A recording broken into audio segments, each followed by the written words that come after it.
Cage the Elephant's Social Cues. Okay, so I'm back with the brand new track. Not really, not me, but Cage the Elephant is. When they released Ready to Let Go, I was excited as shit.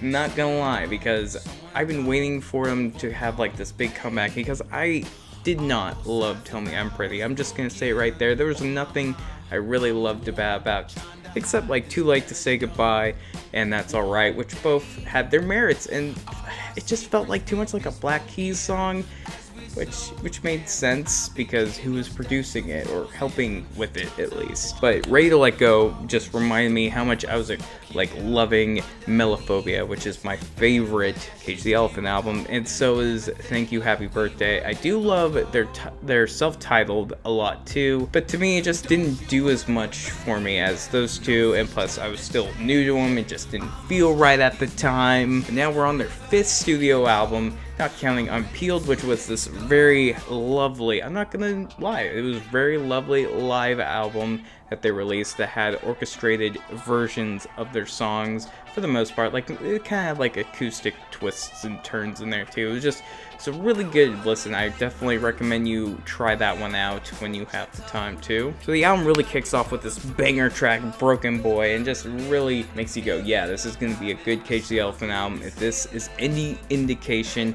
And the album kind of progresses down, and you get Social Cues, which is a decent song. It doesn't really do a whole lot for me. You got Skin to Bone, which I don't know. I don't even know what to think of this. It feels like an already established song that they've done before, and that's probably the most problems I have with this album. It feels like most of the songs feel like they've already happened in the past, and that's the problem with me.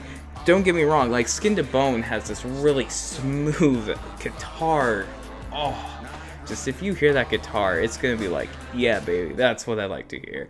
I feel like it'd be a really good background track. And then you got the song House of Glass, which is an awesome banger. Has these really dark tones to it, and you just hear those just makes you want to get up and go, yeah! Then you have Night Running, which features Beck, and it's not one of my favorite songs, but has grown on me as of lately. I wasn't really a fan of how the lyrics were panning out for me, but it just feels like it's supposed to be just a slow jam, and when it does that, it's good. There is some problems with the instrumentation for me, at least the more of the sound effects side, because there's like this weird like sound to it. I don't know how to describe it, but you're gonna hear it, and it's gonna you're gonna either go yes, or you're gonna go no, it's too distracting. It's really distracting. That's why it's probably like at certain parts it's like let's make it so it's really low and get that guitar up there when the chorus hits and you go, yeah, this is what I came for.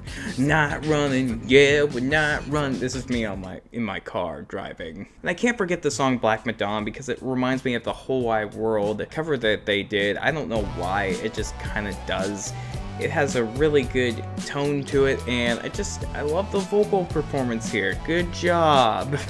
It's one of the more catchy songs on the album. Love's the Only Way is a very well-written song. Just vocally didn't do anything for me.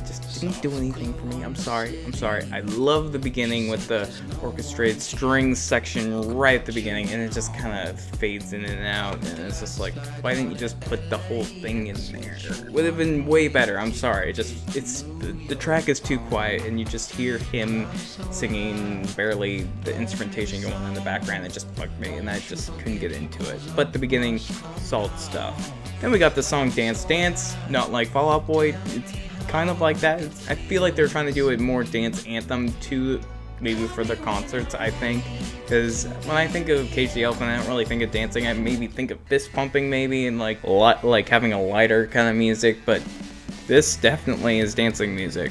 So, good job. It's actually a decent dancing track, not gonna lie. What I'm Becoming is a decent track. It's not one of my favorites. I do like the strings section. It just feels so samey. There's some samey tracks on this. Don't worry, it's still a good Cage the Elephant album. Trust me. I also really like the song Goodbye. Very good ending track for this album. It just really pulls at your heartstrings, and you're just letting it all go.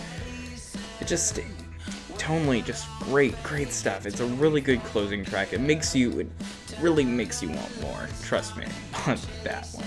Yes. Gosh, dang it, come Goodbye, goodbye. So overall, what do I think of this album? I think it's decent. It's just decent. It's not amazing. It's not. It's not bad either. It's not bad either. But, you know, it's still a Cage the Elephant album. It actually has guitars in it. It actually has instruments in it. And it's not pop. And I think that's the best thing going for it right now, because lately we're getting a lot of rap, and we need more Cage the Elephant.